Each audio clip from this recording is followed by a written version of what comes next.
Bina Bernard, who's with us today, reported on political figures and writers for People magazine. Keeping Secrets is her first novel. She was born in Poland, and her immigrant experience remains central to her view of the world. She lives in New York, where her parents settled after World War II with her husband, the graphic designer Walter Bernard, who's also here with us today. Please welcome Bina Bernard.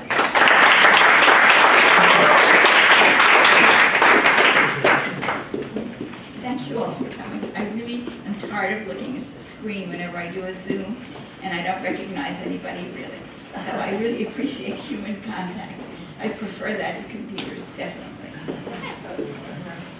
Keeping Secrets is my testament to the survival of the human spirit under very difficult circumstances. While the main focus of the novel is on how survivors have dealt with the aftermath of the war years and immigrant experiences are revealed in flashbacks. A lot of books have been written about the Holocaust, not as many about what happened to the people who survived. I decided, finally, that that story, which is my story, was worth telling. Thanks to my husband's designing talent, I actually made the cover of my novel. That other photograph is the image of me on my alien card. In those days, you were allowed to say alien on people who were immigrants. You can't do that anymore. My parents and I survived World War II masquerading as Gentiles in Warsaw. Afterwards, we smuggled ourselves out of communist Poland with the help of an underground network. We traveled for 2 weeks until we reached the American sector in Germany. Is it too low? Should I be shouting? Sorry. That's a picture of me arriving in Frankfurt, which was the American sector. We were welcomed in those days by the American soldiers, who were very, very friendly. In Germany, we lived in a displaced persons camp until the war-weary and penniless refugees. We arrived in New York City to start a new life. We were very lucky. My father had 3 brothers living in the United States. They left Poland before my father was born. The brothers sponsored us. I think if I were writing the novel today, I would have written more about the horrors experienced by an innocent child, given what we see streaming on real-time TV from Ukraine. As awful as seeing the destruction in Ukraine on TV is for most people, those of us who have been in war experience it differently. Sorry, how to do this back. Okay, this is what I wanted you to see. I'm not very good at this, as you can see. This is it. This is a picture of what the center of Warsaw looked like the last time I saw it, after the Germans had leveled the city. Look familiar from what you've seen on the news? Yeah. For many years, I could smell decomposing flesh lying in the streets if I saw it in a war scene in a movie.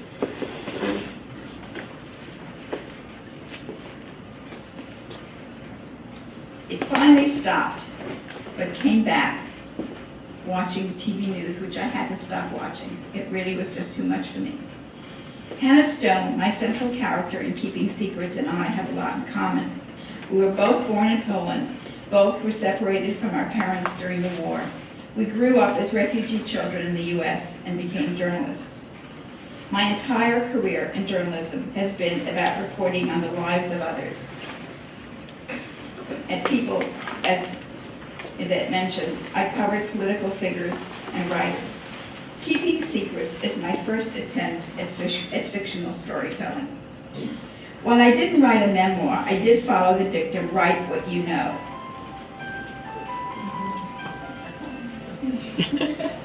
I chose fiction because I wanted a broader canvas.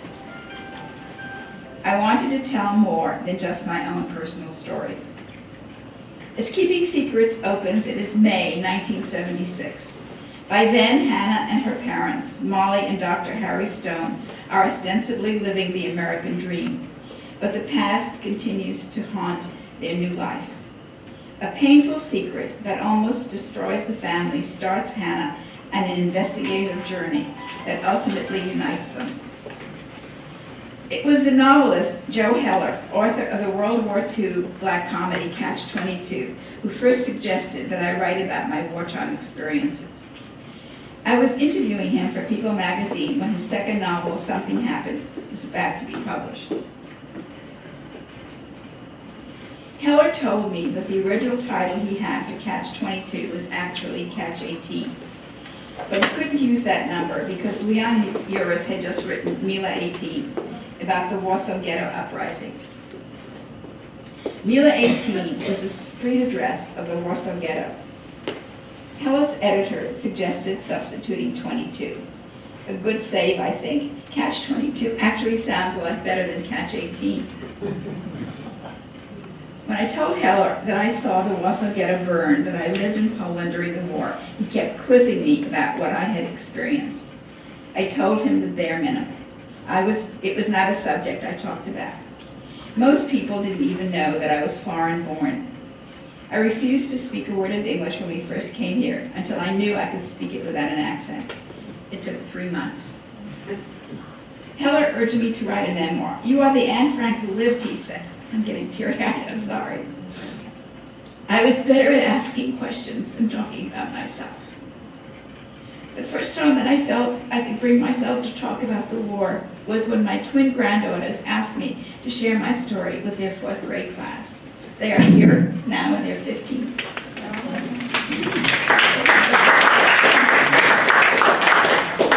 They were studying immigration and refugees. I told the class I was born in Poland and came to America after the war on a big ship. They assumed I came through Ellis Island. I explained our ship, the Marine Flasher, actually landed on the west side of Manhattan. We were the first group of refugees to enter the U.S. after the war. Our arrival was extensively photographed and covered by print media. I am doing it slowly, excuse me. That did work. There, oh, wait a second. That's it. No, that's me. That's me, and that's my mother and me on the ship itself, on the Marine Flasher, but that's not the picture he meant for me to show you. That's it. That was what it looked like. These people were greeting on the west side.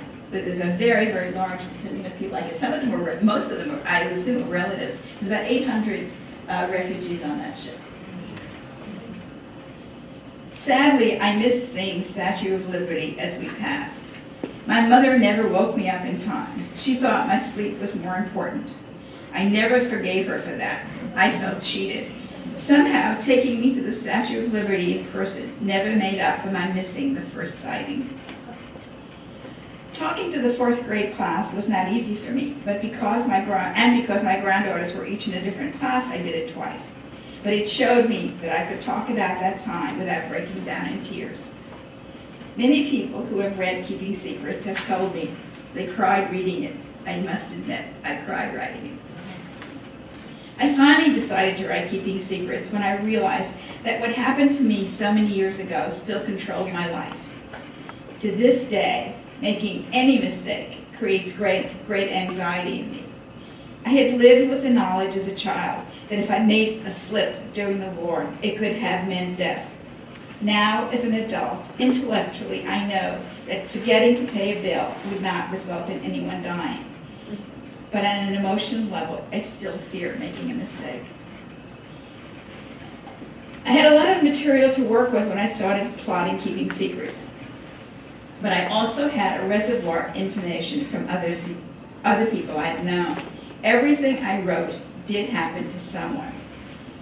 What I had not experienced myself, I borrowed from other people's lives. The story of the lost sister haunted me since high school. It's what happened to a schoolmate of mine, also from Poland. That family never got the sister back. On the days when I faced a blank page and couldn't write a word, I reminded myself that journalist turned novelist Tom Wolfe said writing fiction is harder than nonfiction because you had to make up the characters and the story. Luckily, I had actual characters I could draw upon. What I needed was a structure. for the story. An intensive writing seminar I had taken over a weekend helped me arrive at a 3-act structure. The instructor had worked out a schematic, act by act, scene by scene. Let me see this. This is not working here. Go back to the cover.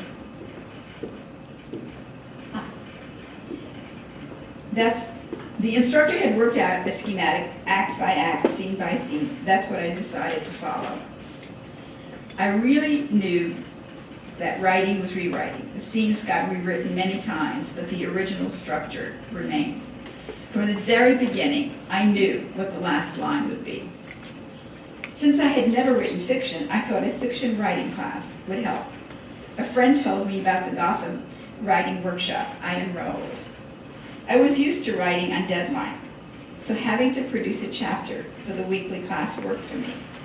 One problem I never anticipated was that whenever I faithfully wrote about something exactly the way it happened during the war, most of the class thought it was too unbelievable.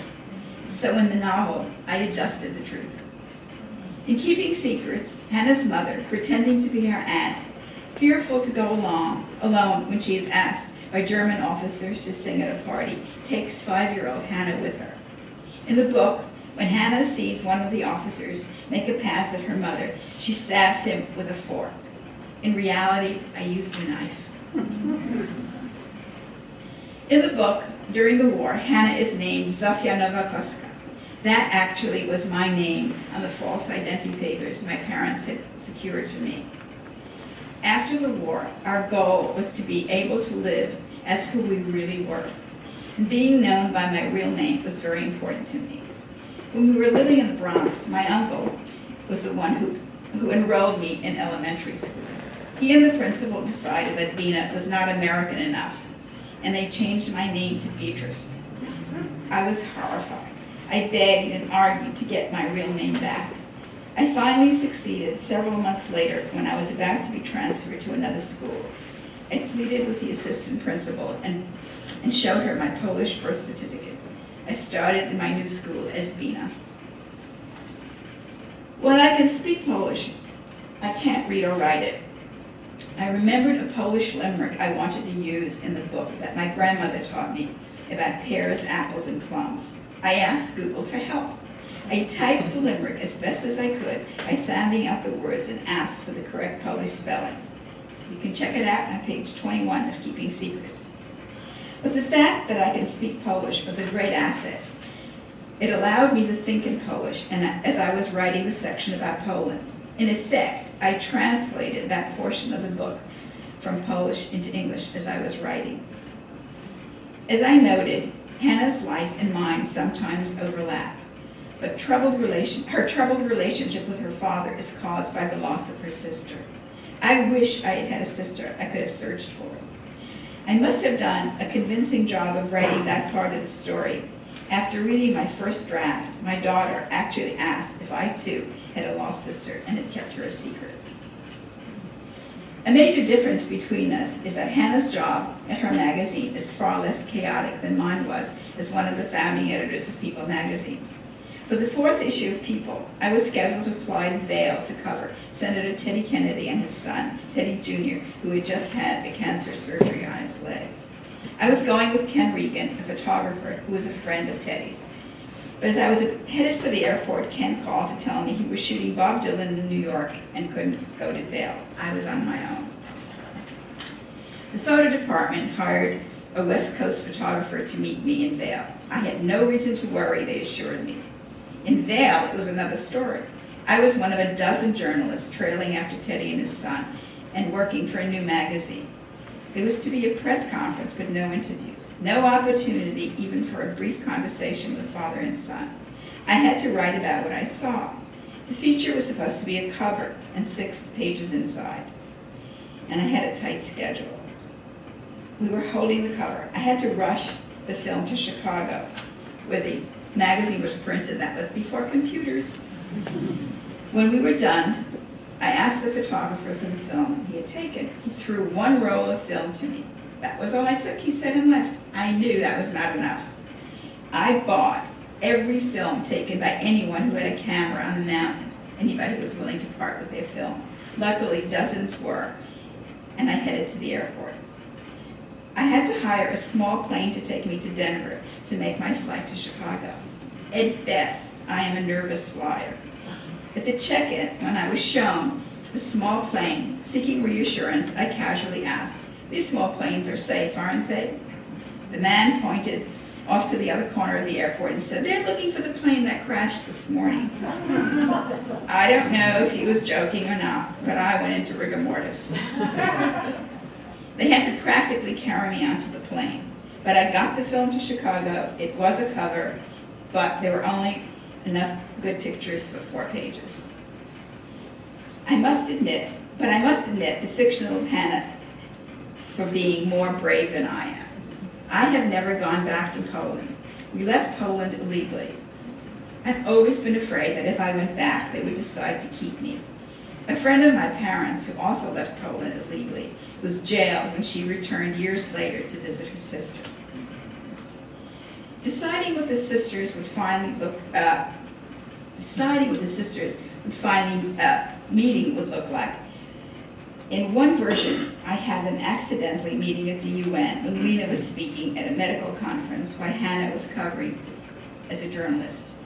My son-in-law, who was here, insisted Hannah had to go back to Poland to find out what happened to her sister. An accidental meeting would be hokey, he said. A good editor, he was right. Okay, now I'm going to the last picture. I hope I don't screw up. Uh-oh.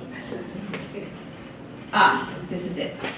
This is what Warsaw looked like in 1976 when Hannah went back to find her sister. It took over 30 years to rebuild the city center after the Germans destroyed it.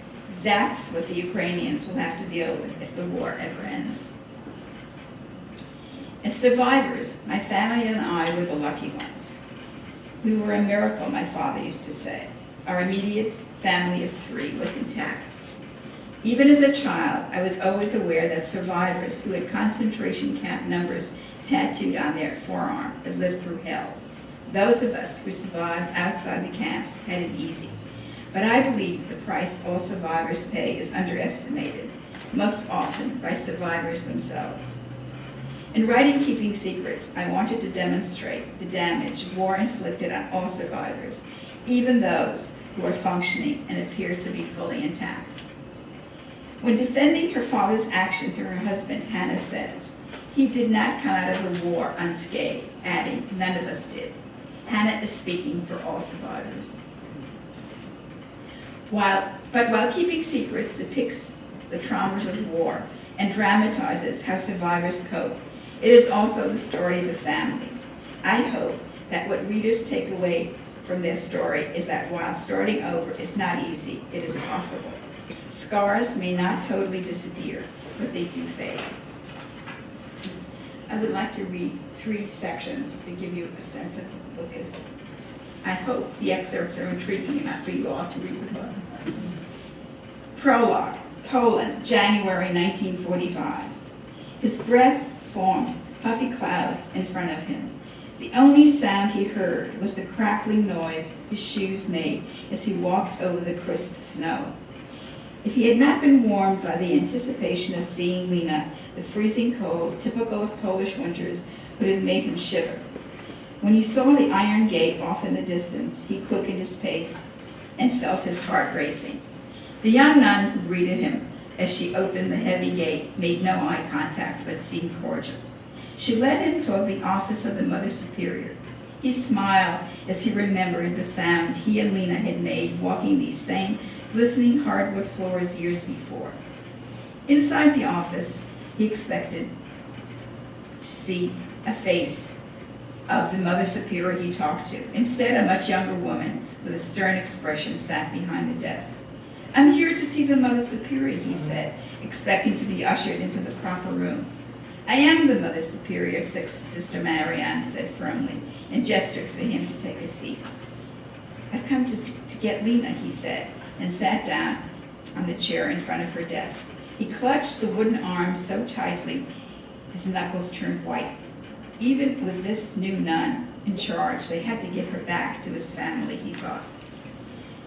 I know the other Mother Superior understood that I brought Lena to the orphanage temporarily, only until someone from her family was able to care for her.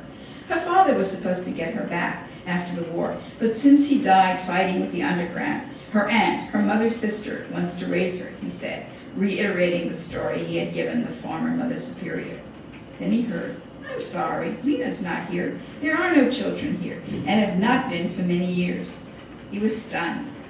For several moments he stared blankly into space and thought about the last time he saw Lena's sad little face framed by cascading blonde curls. Where is she, he questioned. I'm afraid I don't know, Sister Marianne said forcefully. How can that be, he asked. The children were moved years before I came here, and the orphanage records were destroyed by a fire, she answered. What do I tell the family, he asked. The Mother Superior sighed. I will try to find out what happened to Lena, but I'm sure she was placed in a good home. By now, she has a new family that loves her, Sister Marianne said politely before ushering him out. Outside, the howling wind blew the mounds of snow around, mimicking a snowstorm. As the gate shut behind him, he leaned against it for support. Momentarily paralyzed, he didn't know what to do next. New York, 1976. When Harry asked, what do you remember about our life in Poland, Hannah took a deep breath and hesitated. She usually derailed any conversation on the subject. Unlike her parents, Hannah didn't want to look back. She saw herself as the end product of her history, and that was all she was willing to present to the world. Hannah Stone McCabe was someone she had willed into existence. As best as she could, she was determined to shield that self. While she couldn't explain her father's sudden burst of affection toward her, Hannah knew she didn't want to do anything that might jeopardize his new warmth. If Harry wanted to go down memory lane for a bit, she was willing to go along. Overriding her usual trepidations, she decided to answer his questions. My memories are pretty spotty, Hannah lied. That's something I like to think about, she added truthfully. I remember Grandma Sonia and Grandpa Jacob. I used to play in their store behind the bookcases, she said in a pause. Hannah bit her lip and started to wring her hands. A weak smile appeared on her face as she pictured herself, not quite 3 years old, standing on the counter in her grandparents' bookstore, reciting limericks her grandmother had taught her. Whenever a customer came in, Grandma Sonia put me up on the counter and watched proudly as I performed, she said. Suddenly, in a childlike voice, Hannah started to recite her favorite limerick about pears, apples, and plums. Spadła gruszka do fartuszka, a za gruszki 2 jabłuszka, a śliwiczka poczekała, bo śliwiczka nie dojrzała. The image of her grandmother's beaming face broadened Hannah's smile, but soon the tears flowed and she stopped talking. Seeing Hannah blot her cheek with the back of her hand, Harry took out his handkerchief and gently wiped her tears. As she let her limp body lean against her father's bony frame, he kissed the top of her head and pressed for more. Do you remember any of your playmates? Hannah shook her head. What else do you remember? He prodded, patting her hand. Although Hannah would have preferred changing the subject, pleased look on her father's face made her answer his question. I remember your father. He walked with a cane. It had a silver handle that was always polished. He was very tall and a long gray beard. He never smiled. He scared me. I think he scared me too, Harry confided, but not when I was grown up. When I was a child, he added, smiling. Anything else? She searched her mind for happy images. Uncle Leo's wedding, there was music and dancing. That's right. His look of approval kept Hannah talking. She made herself revisit that celebration. A fleeting image of a little girl dancing flashed before her mind and vanished. Poland, May 1976. As she entered, grown-up Lena felt small inside the imposing Gothic cathedral, just as she had when she was a child. The dampness made her shudder. But the familiar whiff of incense brought back fond memories of the many Sundays she spent there with her father. She missed those days. She crossed herself with holy water at the door, then went to light a candle for Stefan. Momentarily blinded by the light shimmering through the stained glass windows, Lena tried to shed her guilt for not attending church regularly. Why do I have to go to church with strangers to talk to him? God is everywhere, she reasoned. But Lena had to admit being inside a church felt special. Seeing her kneeling at the side altar, Father Tadeusz walked toward her. Startled, Lena jumped up when her pudgy hand tapped her shoulder. I didn't mean to frighten you, my child, Father Tadeusz said. He made the sign of the cross and touched her forehead as he blessed her. Thank you, Father, Lena said, keeping her head down to shield her tear-filled eyes. Your father loved you very much, Lena. He will continue to look after you. Lena nodded and wiped her wet cheeks with the back of her hand. It's hard for me to believe he's gone. Father Tadeusz gently put his arm around Lena's shoulder and led her toward the rectory. The sound of her high heels on the stone floor echoed throughout the empty church.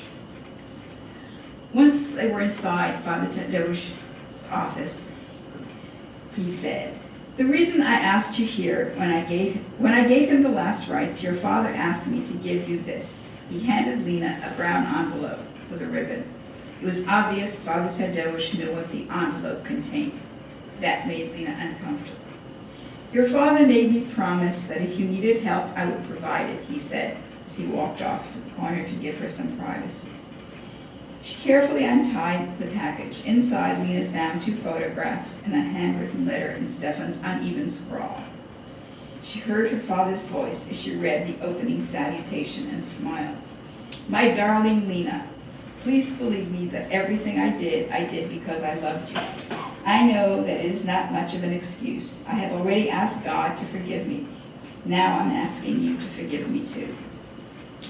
When we found you at the orphanage, I knew you were our miracle. When Sister Iana introduced me to you at first, and you did not want to come with Helga and me, I was heartsick. I have loved you from the moment I first saw you. I could not have loved you any more if you had been our own flesh and blood. But when Helga became pregnant, she thought we should take you back to the orphanage. It was not something I wanted to do, but I did, because she thought that was best. The Mother Superior told me that she suspected you were a child of Jewish family who had sent you to the convent to keep you safe from the Germans. Mother Superior told me she thought God had sent you to us to be saved, and as soon as she said it, I knew she was right. From then on, you were my daughter. After the war was over, I got a letter from a Sister Marianne asking about you. She told me someone who brought you to the convent had returned. He told her your family wanted you back. That's when I need your forgiveness. I lied to Sister Marianne. I told her you had died. My darling Lena, I kept you from your real family. I lied because I couldn't let you go. I know it was selfish of me to keep you.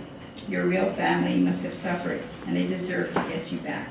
But I was too weak and selfish to let you go. Dr. Bronislaw Pilinski, who came looking for you, was the same man who brought you to the convent. The only clue we have to your people are the 2 photographs and the jewelry that Helga keeps in the beautiful inlaid box.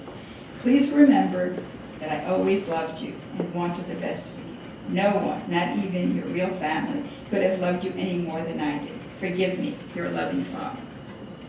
Lena had always felt out of place, but when she looked in the mirror, she saw the face of a Polish Christian. Indeed, her blue eyes and blonde hair were proof of her Gentile heritage. How could my parents have been Jews? Lena wondered. Okay, that's all I have to say.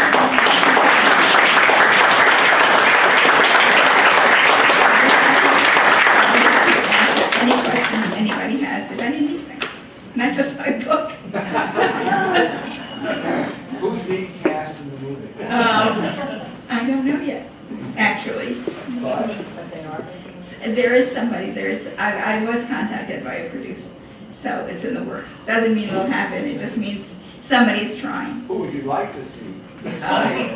Oh, actually, I do have an ideal cast. I'm blanking out now. Is anybody, what is The Gilded Age? The girl, the blonde girl who plays, who's Meryl Streep's daughter. So I have Meryl Streep as Molly, the mother. Her daughter playing Molly as a young woman, and Lena as a grown-up. That's her. I sort of don't know who I should get for Hannah, but let's see. Hannah's, what's her name? Jessica Chastain comes to mind. Oh, What's interesting, I have no idea who to cast them in. What does that tell you? not important. Anybody have anything else? Yes? What DP camp were you in, and when did you come to? We were in Salzheim, which was a village that the army took over, which is outside of Frankfurt. And we were there for about a year and a half. And we were the first refugees who came here in 1946. It was before the Immigration Act was changed in 49, where they allowed more people. At that time, it was very difficult. It was even more difficult than now to come. But because there were quotas, there were 4 people from Poland, 7 from Yugoslavia, and 100 from England who didn't want to come. And how old were you when you came? I was 8. Does that mean you know how old I am? and every time I go to a doctor, they ask me my birthday. I really resent that as identification. It's so hard to lie about your age these days. No, right. Yeah. Remove my mask to ask this. We've traveled through Eastern Europe quite a bit. And I'm going to give you a guess, half of the trips they did here, I finally hit me, boom, outside of Prague. Because we were in a camp. And high school kids were all coming out of the camp and they all were in tears and crying. Hysterically crying. Why? It was about 4 years ago. Uh-huh. And that made me ask the question I'm going to ask you now. I looked over to our guide and I said, what do you teach your kids today about what happened? She said that in Czech Republic, it is required that every high school junior and senior must visit the camp. That is absolutely required. Oh my God. What we saw was the group coming out. We were in the middle of all these kids, all being kids, high school kids and stuff like that, all full of piss and vinegar and energy. But they make the kids look at, like going to a camp. Does Poland do that? Yes. I think I can tell you I believe, the reason I know this is because I was thinking of writing a sequel that was going to take place in 1989. In 1987, they started there was a tour that opened the concentration camps. Before that, it was not done. It was only after the communist Poland fell that there was any effort to, in any way, memorialize the Holocaust. Before that, the Russians were not interested, or the communists were not interested. But I don't think it's required. It's not required. No. It is now. It is now. It is All required. children are taken to a concentration camp. I beg your pardon? All public school children in Poland are taken to a concentration camp. Oh, since when? Do you School know? trip. Do you know since when that is true? Oh, I would imagine since '89. It wouldn't have been before. no, but I'm trying to think when I was there. We visited a family. What city were you in? Near Krakow, in Tarnaskia, but Dąbrowa. Okay. And one of the families that we visited took us. Yeah, I could never go there, I'm afraid to say. And explained that they had been there before that their children were required to go. Well, it's interesting, I never realized that. But it's not someplace I could ever visit, I'm afraid to say. Yes? We were supposed to go on to Auschwitz as part of a tour, and a day or two before we were to go, they said, we won't be able to go, it's closed, Why? the Pope is visiting. And we happened to be in Krakow during Oh my World God. Youth Day. And so everything was revolved around the Pope. I was disappointed not to be able to go, but the fact that he went. That he went. Yeah, would have been nice if the one during the war had gone. Yeah, wouldn't it? Yep, John. Did your family, do you stay in touch with any refugees of the same era of Oh, Morocco? sure, well, yeah. Yeah, my parents always stayed. I mean, a lot of them have died, unfortunately. But yes, I do. I do know them. I know some of the kids too. But there aren't that many left. It was a lot of them, also some of the, what's interesting, a lot of the refugees, younger kids, went to Israel. And those who have, particularly those who are very religious, went, and started over in Israel to build Israel. Yep. Linda? You mentioned when you thought you were going to do a sequel. Is it true? Are you not going to do it? I'm doing another book in between. That's But on a different subject? on a different something lighter. About a marriage instead of a war. Well, that can be heavy. But what the new book is going to be called, so far, is Making Changes. And it's about the same characters, what's happened in 1989, post the fall of communism. So the Polish people have a different things, and then different things happening here. Oh, but it's a continuation. Of the characters, yes. Oh, great. Except for Harry, who unfortunately doesn't survive the book. Yeah, he did. I must say, there was one, I had a Zoom with, everybody seemed to like it, and one woman said she didn't like the fact that the father died. And I apologized. That was all I could do. Yeah. Are you gonna have the book translated into Polish? It's not up to me. In Poland? It's not up to me. I tried to do that, but the publisher has to do it. I don't have the power to do that. And they are not making any moves in that direction, so I don't know. But I have friends in Poland who asked me about that, but they don't have any power. It has to come from the American publisher. You mentioned Joe Heller. Yes. How much of an influence does he have? Did he have on my book? That No. He just got me thinking about it. I mean, he was a friend. And one of the things they did tell me is, I told him one of the reasons I couldn't write about the subject, but I also felt I could never write fiction. And he said, why not? And I said, why? No, I just can't do description well enough to do fiction. He showed me his book. He said, is there any description in this book? And there is very little description, and something happened. So I guess he told me I could write any way I want to, and it didn't matter. Basically what he said, if you have a story to tell, you tell the story, and that's all that matters, and how you tell it in your own voice. But he got me thinking about it. I never thought of ever doing it without Joe's encouragement. Anybody else? Did Yep. you know that you were doing it finally? I mean, you say encouragement. He gave you the idea, or that's what prompted you, but did you stay in touch with him as you were? I stayed in touch with him. We never discussed my work. We discussed his. Yes? Would you mind sharing if you were the child in a convent that was? I did go to school in a convent school, yes. Yes, I did for a while. And you were adopted? Oh, no. But I went to school in a convent, in a convent school in Poland. So I know what that's like, I know.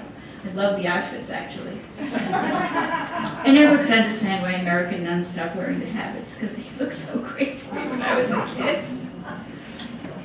No, Hannah's story is really my story, not Lena's. These are the two sisters in the book. And Would you mind sharing? sharing what Hannah's story? I was given away. My parents originally wanted to have me adopted, but the parents were afraid that I would be revealed as being Jewish, and gave me back. And then they paid to have a woman take care of me during the war. And I lived with her, an elderly woman in Warsaw, for the duration of the war, by myself. As a Catholic. As a Catholic, yeah. Zofia Nowakoska was my name. And that's where I lived. I lived in Warsaw, and I did watch the Warsaw Ghetto burn, and it was horrible. 9/11 reminded me of that, because all of Warsaw smelled of burning rubber from the burning of the ghetto. That's what New York smelled like in 9/11, after all the debris. And it was very similar. It was really kind of like a throwback to that time for me. And you knew you were doing it. Oh, yes. Yeah. It's interesting that some kids didn't know, but I knew everything. I mean, I knew not only that, but my father supported a lot of people in hiding in Warsaw, and I was the message center, because they could never meet. So that's why making a mistake was so horrible, because if I did something, people could die. But I did it from the age of 4 on. I don't think I ever felt like it. In fact, I never felt like a child, ever. I just felt it was my job to be a grown-up. I just was short, very short.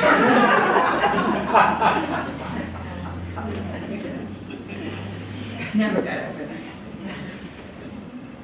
Anybody else? Yep. I can't even visualize, as a child of 4, suddenly you have a new name, Yes. and you have to be this new person. I mean, I had no choice. They told me, my mother told me what had to happen, and that's what had to happen. It did. And I was given that job, and that's what I did. I don't know. I remember it perfectly. I remember her telling me. I remember how I felt. I remember thinking I better do it right. And terrified? I beg your pardon? How terrified were you? Let me think. At that point, there were points that I was terrified, but mostly when somebody else was at risk. I was terrified when the Germans ushered us out of Warsaw, and they marched us under guns, and they were trying to kill somebody, and I tried to stop it. I was terrified. Afterwards, I was afraid. And I was afraid when they were bombing us. I mean, when I watched, that's why I couldn't watch the news anymore about Ukraine. When we were in the basement and the bombings happened all the time. And I couldn't understand why the world didn't come to save us. I mean, foolishly, I had no concept of where the world was. But I expected somebody to come and save us. Then I was terrified. I was terrified when we were transported in sealed cattle cars. And at one point, my mother was allowed to go out. And remember, nobody knew she was my mother, to get water, and I was afraid she was never going to get back. That's when I was terrified. I mean, that kind of thing, that loss was terrified. And missing my grandparents was horrible. I never got over that. That's why I'm such a good grandmother. So what's your process? Do you write first in longhand and then retype? Do you compose on the typewriter? Well, I write in longhand and I can't read it. That's part of the problem, but I take notes all the time. I used to have a pad with me, like I'd write on the bus, and I would make notes and write a seat, and get home, and I would think it was brilliant, and I would get home and what is this? I can't even read it. I pretty much write on the computer now. I write and then I rewrite, and then I rewrite. But I do something that is really stupid. Everybody says you start and you write the whole thing, you get to the end. I can't do that. I write it and rewrite it and rewrite it and rewrite it before I can go to. I have to feel pretty satisfied before I can go to the next chapter. And I don't know if that's any good, but I resolve that it's okay. But at this time, in this new novel that I'm writing, I had once written a screenplay, and it got optioned, yes, never got made. So I decided to turn it into a novel. And I'm doing something really strange with that. I've written the beginning and I've written the end, and now I'm sort of coming together to it. It's kind of weird, and I don't know if it's any good. I don't know if anybody will want to read it, but it'll be an effort. Anything else? Anybody else? Yep. How long did it take you? Oh, forever, because I had fits and starts. But the pandemic was the final push, actually. because, well, actually, I must thank Hillary Loomis, who is here. Hillary was the one, I had a finished manuscript, I thought, and I was about to send it to I didn't know who, because I didn't have any.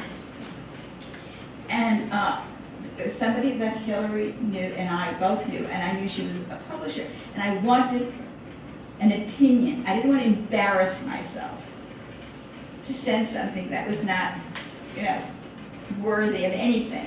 So I wanted her to read it and let me know if it was okay to submit. And it was Jeanette Seaver, who is an editor at Arcade, and she read it and she published it. So that was lucky. But Hillary was the one who got Jeanette to read it. Yay. And Hillary read other versions. And the edict of writing is rewriting is really true, especially in fiction, more so even than articles. You don't have, when you're writing for a magazine, you don't have that much time, so you could, at a certain point you have to say, this is done. But with a book, you can just keep doing it to death. And sometimes it really improves it, and sometimes I don't know. Anybody else want to know anything? Yeah. When you say you had to escape Poland illegally? Yeah. So what? The Russians closed the borders, Okay, so- and they would not allow anybody to leave the country. And so we were pretending to be Hungarians. We got new passports. We're back in war mode, absolutely back in war mode. And that was terrifying, actually. And what was really terrifying about that is the prospect of being separated from my parents at the border, which is what happened. And I was afraid that I was never going to see them again, and that was terrifying. That's it. Anybody else? Yes? Thank you so much for sharing with us. Thank you for coming. Yeah. Just been admiring your work and your courage and your truth and your craft of this writing. Do you find that it's been healing for your post-traumatic? Well, I'm able to talk about it without getting hysterical, so that's big progress for me. I did tear up. I don't even know why I teared up. It's at those portions that I teared up. They just trigger something in me. Yeah. And I can't control it. Yeah. I know very much about this. So, are you an advocate or I'm a big advocate about journals for the process of healing through writing? I don't know. It was for me. I can't prescribe for other people. I think it works. I think it worked for me. It made me able to deal with it in a way that I couldn't deal with it before. It was less frightening. But I don't think I could ever have written a memoir. In 1,000 years, I could not have written a memoir. I couldn't have done it as a memoir. I needed the protection of fiction. I needed the protection. Yes? Bina, don't you agree, what invents them makes you so much more aware of what's happening today? Oh, God, In yes. our country. Oh, yeah. And That's the part that terrifies me. What terrifies me is the position, the point we're at now, where something can happen that can be really very different, and nobody understands that. Will it be illustrated? What do you mean? I think we're at the point where dictatorship can determine your life in a way that nobody would have thought it could happen in the United States. Laws can be passed that harm people in the name of, I don't know what, political parties or political positions in a way that I didn't think would happen before. Even, for example, with the issue of abortion, which is so dividing. But the real issue is people's control of the other people. That's the real issue. And nobody's even talking about that. It's just, I think it's a scary time. And I think it's a scary time because I don't know that there's anybody here who could make a difference. If I could name somebody to be president of the United States to heal us, I couldn't come up with a person who I think could do that. And I think that's what we need. I kind of, You need somebody who can talk not to the choir. In fact, recently I wrote a letter to the New York Times, which of course they ignored, about gun control. I think in order for this thing to have any effect, I think Biden has to go to the gun manufacturers, to the gun lobby, to the people who want to have 24 guns, and get them in a room in a commission to find out how we can make this better. That's who you have to convince. You don't have to convince me that guns are bad. I believe guns are bad. You have to convince somebody who thinks guns are an asset, that this is not what we need, and I don't know who can do that. And I think that makes a big difference. You haven't talked to gun supporters. I talk to gun supporters because they think they're okay. It's the gun supporters I talk to, they think that they are okay. It's the other guy who owns a gun who is no good. Well, you've got to get the other guy into the room with that guy, and then maybe they can come up with some. I don't know. But I think that's the only answer. I don't think preaching to the converted is ever going to make anybody do anything. There have been some interesting TV ads, gun owners proud of their guns. Right. You know, I mean, like the guy who's running for office. But talking sensibly. Oh, yeah. And saying that the biggest threat that they see is the irresponsible gun owners. And they can make But that's what I'm saying. What I'm Yeah. saying, that's the person you need to convince somebody else, not somebody like me, who can't convince anybody of anything. buy your book. Have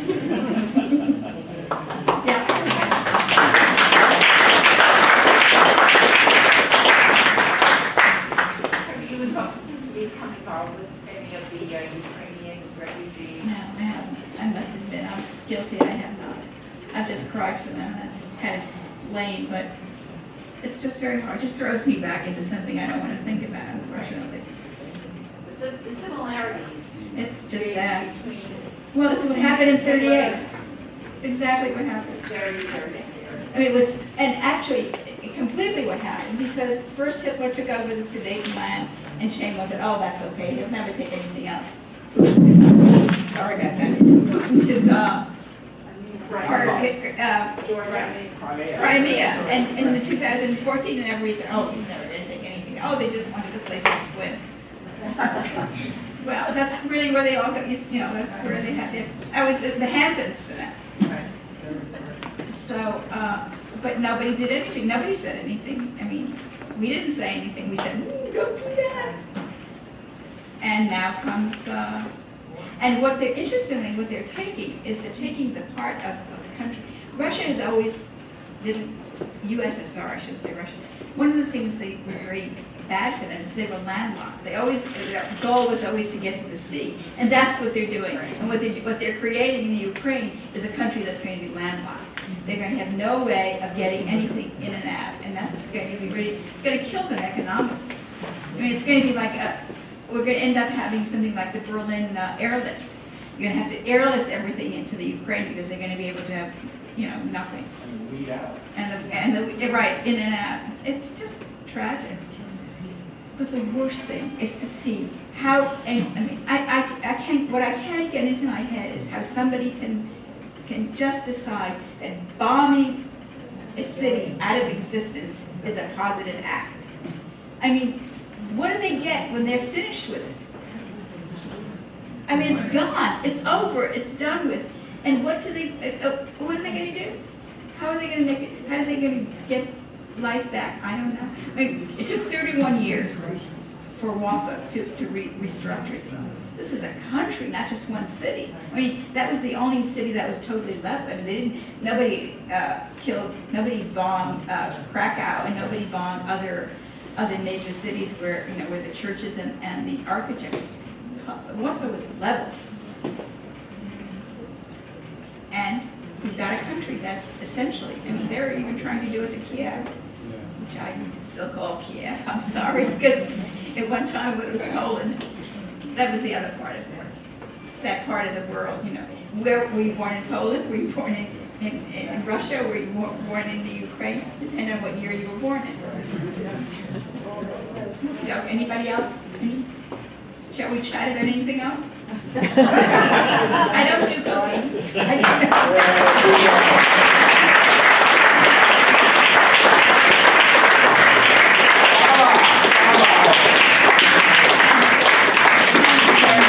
I do hope those of you who haven't read it do read it.